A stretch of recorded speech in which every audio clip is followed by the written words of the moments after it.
Isang pamilya ng daga ang nabubuhay sa takot dahil sa isang pusa.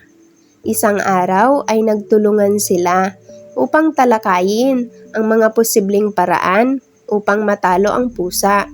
Matapos ang maraming talakayan, isang batang daga ang nagmungkahi ng isang ideya. Bakit hindi tayo maglagay ng isang kampanilya sa liig ng pusa upang dinig natin kung ipapalapit na ito? Sabi ng batang daga. Pumalakpak at sumang-ayon ang lahat sa ideya maliban sa isang matandang daga. Tanong ng matandang daga, sino ang maglalagay ng kampanilya sa liig ng pusa? Natahimik ang lahat. Kahit maganda ang ideya ng batang daga, ay walang sino man sa kanila ang may lakas ng loob na lumapit sa pusa at maglagay ng kampanilya sa liig nito. Ang aral ng kwento, madaling imungkahi ang mga solusyong imposibleng maipatupad.